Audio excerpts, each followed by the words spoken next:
Welcome to the Very Liberal podcast with me, Oaten and Opik, And me, Mark Oaten. where we find the facts, kill the spin, and tell it like it is from a liberal perspective, at least, as far as I'm concerned, Mark. Same old corny joke, Lembit. I want to talk about the Labour Party conference.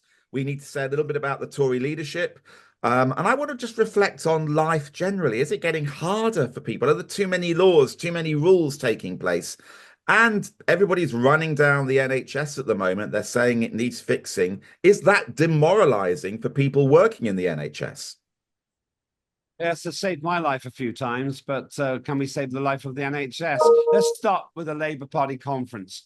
What do you make of what Keir Starmer said and did, and the fact he ran off to America before the vote on the abolition of the winter fuel payments for pensioners? Look, I think what I take from the Labour Party conference is a realization that they're having that actually government is tough. This is not easy.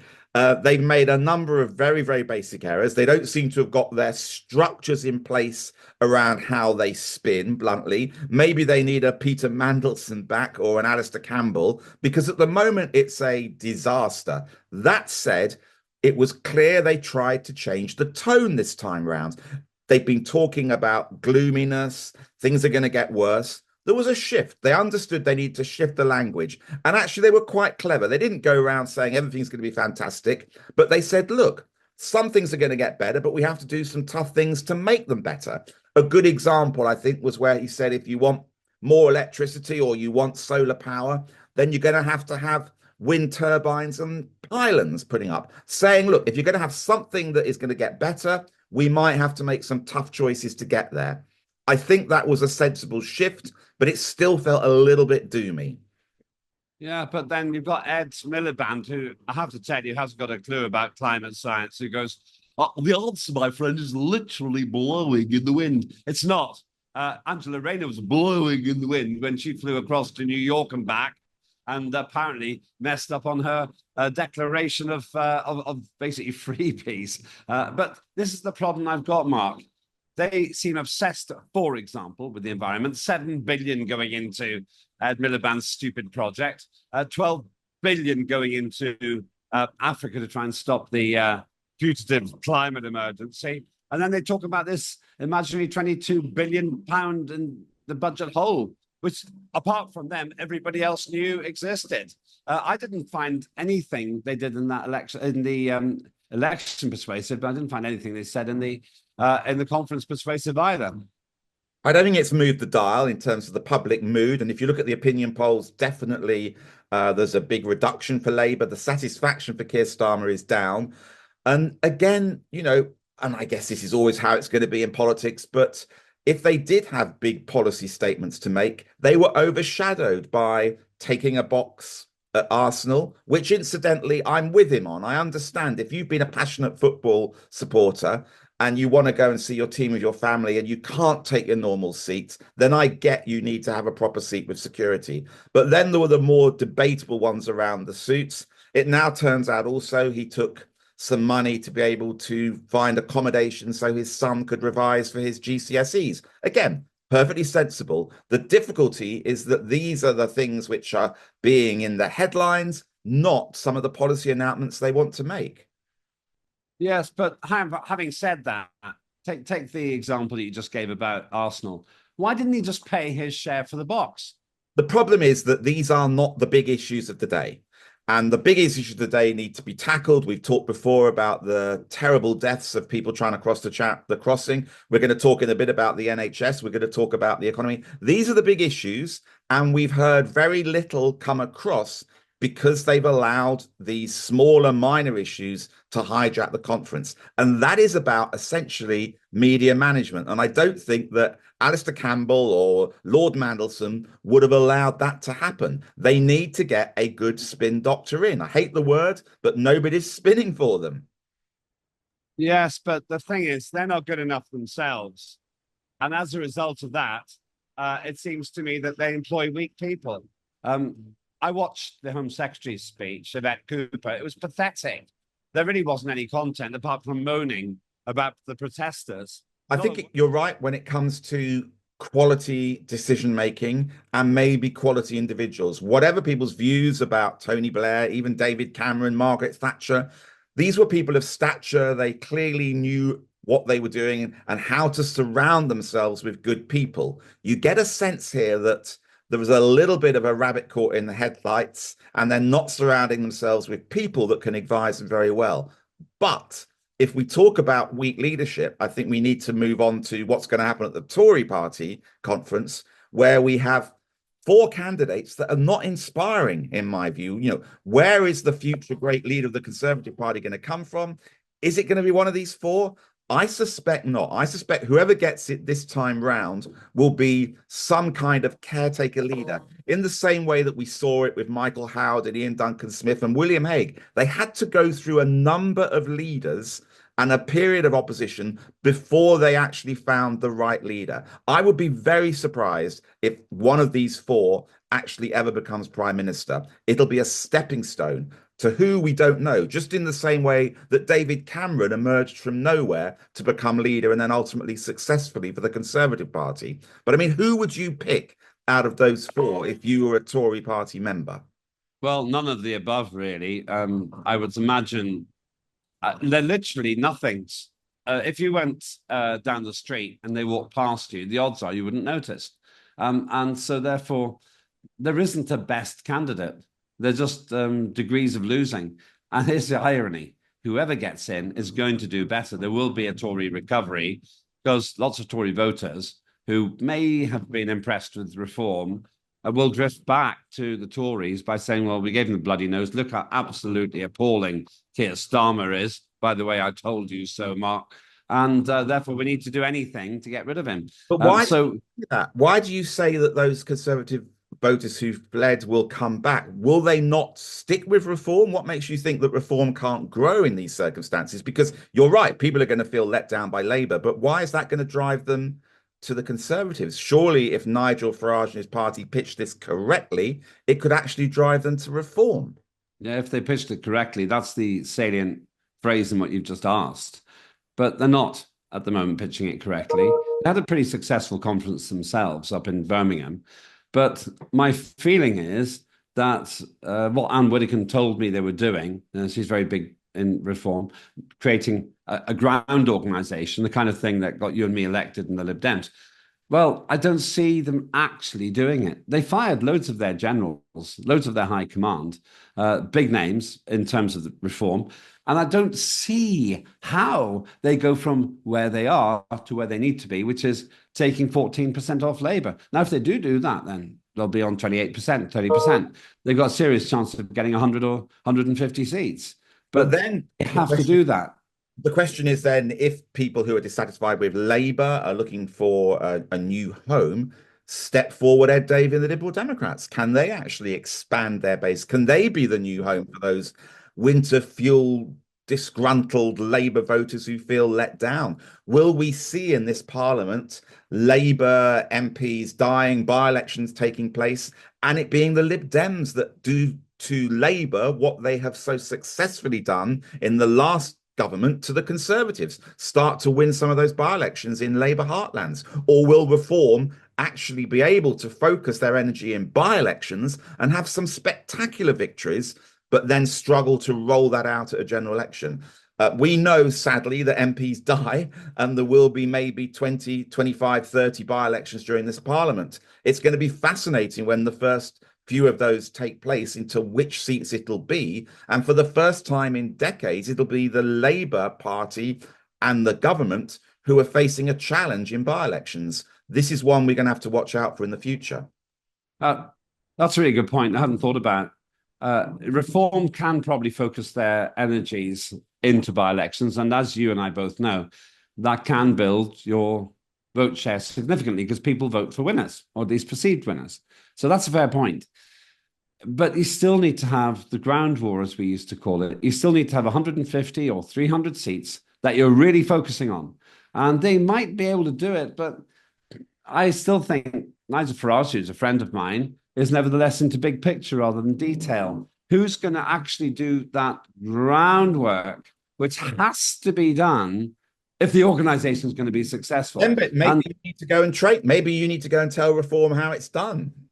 there's a story going around at the moment that I'm Yes. going to be standing for reform. I did actually, I more or less started that story myself out of frustration. I would stand for reform if I thought that they were the best bet. I don't see Ed Davey and the Lib Dems going anywhere at the moment. I just see them going down at the next election if I'm right and if you're wrong.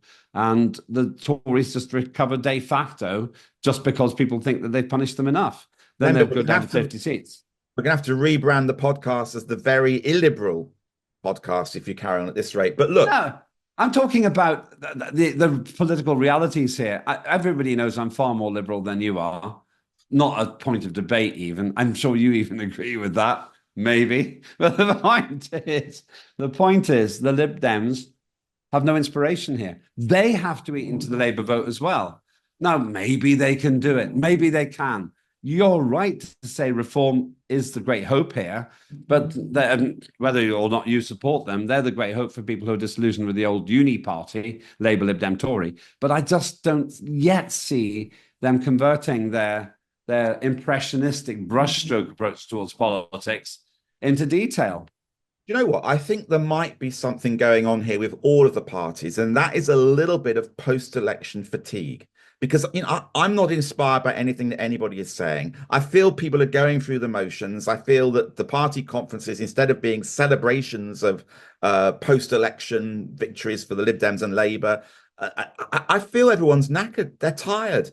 That was a really long run into a general election campaign. It was a long campaign. Maybe actually politicians are not inspiring at the moment because they're tired, they're worn out. And we need to rejuvenate politics because it just feels a little bit flat at the moment to me. But look, I wanted to talk quickly about the NHS because that has been a theme of everybody saying it's broken, it needs fixing. And there's a couple of reports out this week saying that this constant talking down of the NHS is making morale for doctors and nurses really, really low. I get that. But the problem is it does need fixing. But how do we talk about this honestly without it seeming that we're trying to run down some of the hardworking individuals who work in our hospitals? Well, the people we need to get rid of are the management, this ridiculous multi-tiered piece of nonsense. They're like management consultants, and we don't need them. There's another problem, though. The longer we live, the more expensive we become. And so the waste product of an increasing life expectancy is an increasing health budget. When the NHS was set up, nobody really thought about that. But it's obvious. It's obvious. If you're here for 80 years instead of 60 years, that's 20 more years of healthcare. And statistically speaking, inevitably, that's going to cost billions. But why is no one honest about that, Lembit? I mean, I 100% agree with you. Add in also that there are so many more medicines and techniques that you can do. You've got a time bomb and it started ticking, it started exploding. But no one's having an honest conversation about that at all. Yeah, well, because we're dealing with idiots, frankly, in politics now. I don't want to be rude about former colleagues, but they don't really understand the health service. The Labour Party certainly doesn't understand it. They gave money to the health service workers, some of them who are striking. Now, the rest want the same thing. They don't know what they're doing. And also, the bigger problem we've got is back to that point, the one that you've just made. New medicines and new treatments are always more expensive. I was speaking to friends on Friday night, old school friends, known them for 45 years, which is quite a long friendship. One of their parents lives in Derby. They live in Watford. The parent called saying, I'm going to need to get an ambulance. And of course, they drove straight up from Watford to Derby. They got to Derby before the ambulance got there. Unbelievable. That was like a really, really bad example of how long the ambulance waits are. And we had a discussion over our tapas about what needs to be done for the NHS. And I was saying, look, it needs more money going in. They were saying, no, don't put more money in. It needs structural change. The truth, of course, lies somewhere in the middle on this. Do I think Wes Streeting has got the ability to tackle this? I like him. I think he's good. But somebody has to be able to take tough decisions, to say that maybe we need to introduce charging for food in hospitals. Maybe there are some procedures that the NHS should no longer do. And until we have that debate, we're never going to get to the heart of the issue. Maybe what we should do, Lembit, is get a nurse, a doctor, or somebody who can talk to us about the NHS onto one of our future pods. That's a good idea.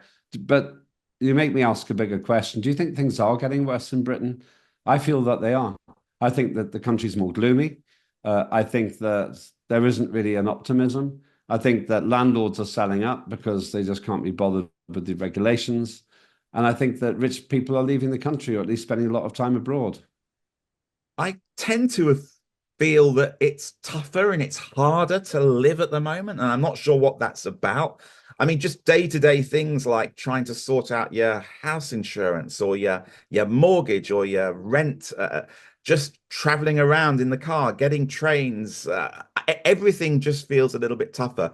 Or am I just becoming a grumpy old man who is kind of reluctant to change with the system? But I do sense there's a little bit of toughness out there. People think this is hard, and we need a bit of inspiration. We need a little bit of less control in our lives. Is this a UK thing, or is this something that is just happening in modern society? I don't know. Yeah, that's my feeling, actually. I don't think you're being unreasonably grumpy. I'm quite pessimistic about Britain. I think we're living in the decline of empire. And this is probably how Rome felt around 200 AD. And the reason for that is because we have catastrophically bad management in politicians now. Maybe now I'm going to sound like the grumpy old man, but I think the quality of politicians has gone down. I think it's a matter of shame that we have the worst educated cabinet in British history. And yet we're meant to be impressed with that. No, I'm not impressed with it. When Angela Rayner and Keir Starmer both end up in completely avoidable freebie scandals when they're meant to be for the people. Oh, come on. You got Ed Miliband, who's a complete fool when it comes to the science, doesn't understand, in my view, climate science at all. And then we've got this authoritarianism where, as I said before, you go to prison for saying stupid things on the internet, but you walk free as a paedophile. It just doesn't work for me. But I want to challenge you there because it doesn't matter whether you went to Oxford, Cambridge, or a polytechnic. I went to a comprehensive. I never went to a good university. I don't know what your education background was. Better than yours. Well, that's not difficult. Look, it's about having nous, it's about having energy, it's about having common sense, it's about thinking about who you surround yourself with, and it's about having drive and ambition. These are the qualities I want to see in our politicians. But look, and we're not getting that now. I mean, my father used to say sense is not common. Well, what a great way to end the show with a comment like that. Sense is indeed not common. And we hope there's been a little bit of common sense in our podcast. If you want to find out more, then look at the oatenopik.com and you'll see our latest pods on there. We'll be back probably analysing the Conservative leadership campaign. And yeah, let's get some NHS experts on as well. I'm Mark Oaten, and it's goodbye from me. And I'm Lembit Opik. It's goodbye from him. See you next time. Bye.